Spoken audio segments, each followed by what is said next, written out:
Hello, my name is Emma Chaplin and I will be delivering your virtual learning on domestic abuse and the current practice in Leicester within the emergency department and the emergency floor. We'll just start with a little recap of what domestic abuse is. So domestic abuse is an incident or pattern of controlling and coercive and threatening behaviour or violence and or abuse between those aged 16 or over. It is a serious crime and basically the purpose is to maintain power and control over another partner, family or membership. Now, one thing I would like to highlight to you is that the legal definition is 16 or over, but within UHL, our current practices and our SOP is for those aged 18 or over. If you happen to see somebody that's 16 or over, we would have to go down the children's safeguarding plan and route. So please escalate to a senior and they can advise you appropriately if you've got any questions. So basically, because domestic abuse is so common, many of our attendances in ED are related to MSK problems, self-harm, and it could be linked to anything. And some of them may have serious injuries, and usually it's undisclosed, and it's up to us as clinicians and as practitioners to ask a few more questions and probe just a little bit more and try and find out what's happening. For those of you that are on EDU, you will probably encounter patients that are victims of domestic abuse and domestic violence virtually every day. And you will see them all on the ward round while they're waiting either for a place of safety or waiting for further support and input in the community. And there's many people that we can help out of the situation. However, it is not our place to tell people what to do with their lives. And our role here in ED and your role here in ED is to support and signpost and give advice, but not advice about leaving. It's more about advising them where they can go and get help. It is underreported, chronically underreported, and the last research that I looked into, it was estimated that it accounts for at least 100 murders in the UK alone, and it's got a higher mortality rate than suicide. And so it's actually quite significant numbers, and it is the largest cause of morbidity in women between the age of 19 to 44, which is greater than war, cancer, or any motor vehicle accidents that we see. So something that we have to really take seriously, and is a significant problem within all communities. So just recapping really over the types of abuse, and I'm pretty sure you're all aware because you're all experienced clinicians. Obviously there's psychological, emotional abuse, physical abuse, sexual, financial. There's also controlling and coercive behaviour, and that also comes under the domestic abuse, forced marriage, FGM, and honour-based violence. It's one of those things where a lot of victims, they've always described the profound effect that especially stuff like financial and controlling and coercive behaviour has got.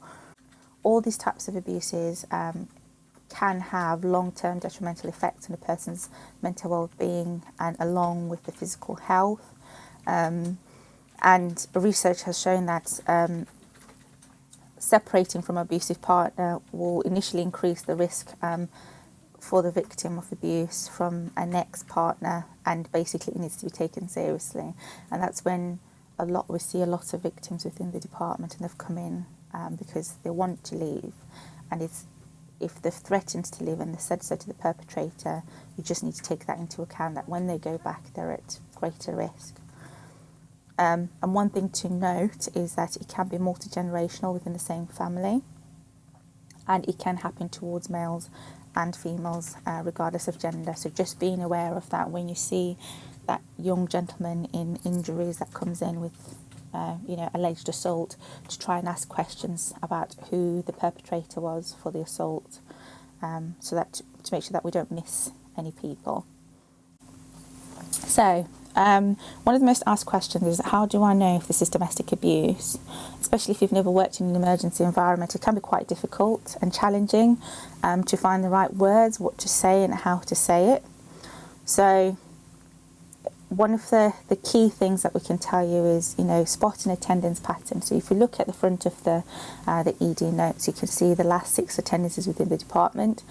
If you look on Nerve Centre on the system, you can see how many attendances they've had since we've moved on to Nerve Centres. There's some historical attendances that you won't be able to look into, but that's like from years and years ago. And most important thing is trust your instincts. If something doesn't seem right, the story doesn't seem to correlate with the injuries or anything like that, ask more questions. If you're still unsure, go find a senior and escalate and just relay your concerns. Because you might think it's domestic abuse, but the victim might feel actually it's not safe. They might not be ready to disclose that to somebody else. So you pushing them will just get their backs up and ensure that they can. So ask open questions and ensure that you listen. And if somebody has disclosed domestic abuse to you, it is a huge undertaking. And so don't try and minimise that, and don't forget that it takes a lot of courage for somebody to be able to come in and tell you that they are a victim of domestic abuse. It is estimated that by the time somebody comes to you and discloses domestic abuse, they've normally have had 30 other prior incidences before they tell somebody. So they are asking for your help, not your judgment. So like I said before, be curious, ask more questions. Some people may try to minimise and deny the difficulties and may say, I'm not scared of the perpetrator, or it was a one-time thing only. The important thing is making sure that you're letting the victim know that it is not okay and they deserve to live a life that is free of abuse from anybody.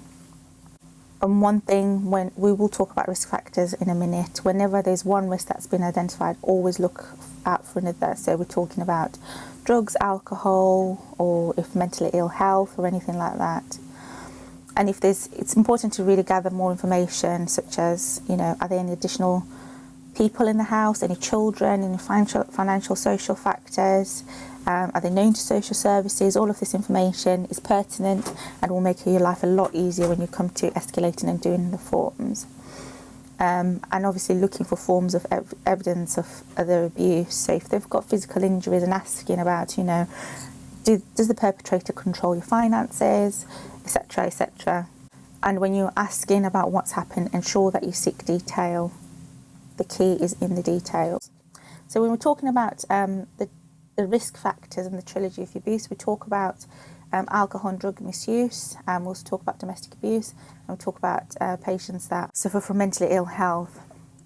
Research has shown that domestic abuse can affect a significant proportion of especially adult population that have got mental health difficulties or that do have problems with substance misuse, and this can include very young adults. And also worth just bearing in mind that some of these adults may be parents or carers for others that are living with them that may be vulnerable, and therefore it's important to stress the potential impact this could have on parenting or caring capacity. I'm not saying that be judgmental, just be aware of that when you're making your ultimate assessment. Now, these 3 issues can be very harmful when found alone, but when 2 or more issues are identified together, they can increase the risk significantly. And where people live in homes where these issues are present, it can be harmful to their health, their well-being, and those that are particularly vulnerable, including children. And obviously there are some protective factors, such as support from the wider network and support from social services. At our point, it is critical for us to help in reducing risk and to offset the potential for negative impact. So when that patient presents into the emergency department, and so what we're going to concentrate on is a hypothetical patient that's basically presented into the emergency department who discloses domestic abuse. What do you do? What things do you need to consider? So the road to disclosure does not, to disclose starts with the patient or the staff taking an assessment, and both of them depend on a lot of human factors. Shame, fear or shame will be one of them. Depersonalisation, ensuring that you're generalising your questions, and ensure that they feel comfortable using phrases such as "this is a routine question for us, and ensuring that you're using positive body language. So one of the common things that is on the SOP is it says here in A&E, it's very common for us to see patients that have been hurt by somebody else. I'm just checking if this might have happened to you.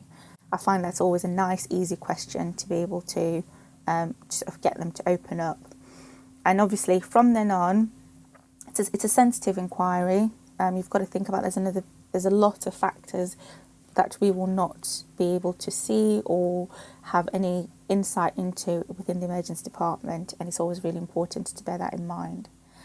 And once they've disclosed, even if they don't disclose or they deny it or they've not disclosed, basically the SOP tells you what you need to do. So if you look on page 2 and 3 of the SOP, it tells you exactly what to do. So responding to to disclosures of domestic abuse, one thing I will have to stress obviously is about safety. Ensure that you're in an environment where you are safe, because some people may respond negatively to this, along with maybe aggression. They might get defensive, they might get a bit shouty. So ensure that somebody knows where you are and you're not in a closed room, and ensuring that actually that the person that is in the room, if there's a relative or a friend that's in the room, it's probably best to ask them to step outside while you ask these questions, because you just never know who the perpetrator is or who's feeding information to the perpetrator. And obviously, remember to only ever ask questions if it's safe for you to do so for yourself or others. And in terms of department safety, we have security here if you've got great concerns, and obviously think about the patient safety, which we've spoken about before. And like I say, always remember your own safety comes first, and only ask questions if you feel it's safe to do so for others. If you need to go in there with somebody else, obviously always ask. The nurses, most of them are quite experienced in this and they know how to deal with it. Most of them would have probably been identified at triage, but just in case. If you think that the perpetrator poses a risk to other patients in the department or danger to the general public, you need to ensure that you inform the nurse in charge and whoever is in charge, the doctor in charge, and the security team. And if it's needed, inform the police on 999. So I always give an example of, if the perpetrator is ringing the victim and saying, I'm going to come and get you and I've got a gun, or I'm going to come and shoot you. That's something that's quite significant. It has to be taken seriously, and we need to ensure that the police are aware of stuff like that. But like I said, if you're ever unsure, there's always somebody senior to ask, and they can always answer your questions. So when we talk about patient safety, we should be clear that we cannot help them directly, but you can redirect them to where the help is available, and offering reassurance to the patient that they have done the right thing by disclosing it to you, and ensuring that we're not giving ill-informed advice on how to live a relationship, and not give advice on what direction the victim should take, and just basically talk them through that you now need to do some further checks. Sometimes, one thing to touch on, ill-informed advice to leave abusive relationship can be dangerous because it can put the victim at greater risk, like we said before. And primarily our response should be reassuring. So at the front of the SOP on page 2, it gives you some phrases of what you can say. So you can say stuff like, thank you for telling me, it's important because domestic abuse can affect your health, or reassuring that they're not alone, this is not their fault, and we will try our best to assist them or redirect them to where they can get help and where it is available. So in terms of after disclosure, when it comes to your patient assessment, make sure you record the disclosure in your ED notes. Document any injuries within the body map, and if there's any other adult safeguarding issues that are identified, you also need to identify these. So I'm talking about the older patients or patients with disabilities, mental health problems, drug and alcohol abuse, that have got more needs that go beyond domestic abuse. We also need to think about that, and if they're a care of somebody like that. If the victim is pregnant and they're under 16 weeks, we then need, if think it's pertinent for them to be seen by gynae, we can refer them to gynae assessment. With 16 weeks or more, they need to be referred to the maternity assessment unit. If there's no other safeguarding issues whatsoever, obviously go on and complete the DASH risk assessment. The DASH risk assessment is a set of questionnaires which I will pop on one slide at the end so you can see what it looks like and where you can find it.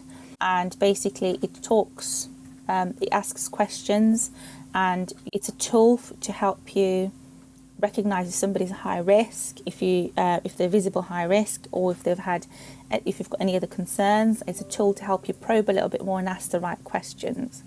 So if they score 14 or above, it will be a visible high risk. These ones need to be referred on to external agencies for further management. And if obviously they've had 3 or more police call-outs or other concerns that you think that it makes them high risk, so things like have they come in with an injury that is life-threatening or limb-threatening? Have they come in with, is the perpetrator threatening to use violent means coming after them, such as strangulation, stabbing, or anything like that? If there's ever any doubt, page 3 of the SOP kind of tells you and talks you through what would be classed as high risk if you are unsure. If not, there's always somebody that you can ask and they can help you. So if there's any positive triggers, it kind of gives you a little bit of a rundown as to what you need to do. You need to escalate to the nurse in charge. You need to make sure that the completed DASH risk assessment form is filed within the notes, and this is then taken by the Band 7, who will then email it and send the documents to the appropriate external agencies like MARAC. What you need to ensure that you do is you need to give them safety net and advice, so along with contact details for UAVA, which is our local agency that supports victims of domestic abuse around here, United Against Violence and Abuse. And if they want to, we've got useful number cards which are dotted around in the department, and you can give that to the victim if they feel it's safe for them to take so. If it's closed, you can also refer them to the 24-hour domestic abuse line. And if there's any other concerns from an adult safeguarding point of view, make sure that you do an adult safeguarding. And if there's children in the house, a children's safeguarding form needs to be completed as well. And ensure that that DASH risk assessment and that SOP is filed in the patient's note. That's really important because that's your evidence to prove that you have done it and you've considered it. And making sure that we're thinking about different factors when it comes to patient before the patient goes anywhere. Like I said, if there's any children safeguarding issues, follow UHL child protection procedures. If they're to be discharged home, ensure that they've got a place of safety to go to, friends, family. Is the perpetrator still at home? Questions that you need to be asking. Have they been arrested? If it's not safe for them to go home, they can be offered refuge accommodation. So we've got an IDFA within the department. Her name's Kerry, and this is her speciality, and she liaises directly with the refuge accommodation to be able to place these victims. What we tend to do is admit them to EDU if there's no spaces anywhere available, and they can EDU are experts at this and they know how to sort it out and how to get in contact.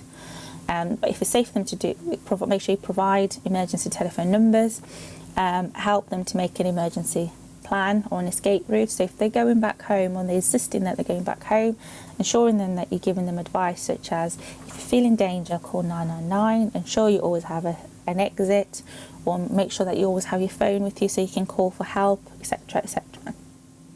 And obviously one of the things that Kerry does go through, or if you feel that it's appropriate to, advising them that actually if they want to and they felt like they needed to leave at any moment because they felt like the life was in danger, having a little bag with just the bare essentials packed away somewhere in the house is also a useful tip. But again, it's one of those things where if they're saying that they want to leave but can't leave yet because either they haven't got enough money, it's something that to make note of. But obviously the perpetrator can't be aware of it because they'll know that they're leaving, and if the perpetrator's aware of it, it puts them at greater risk. So your biggest role is to be the advocate for the patient, and obviously this is just a quick expo as to what's happened.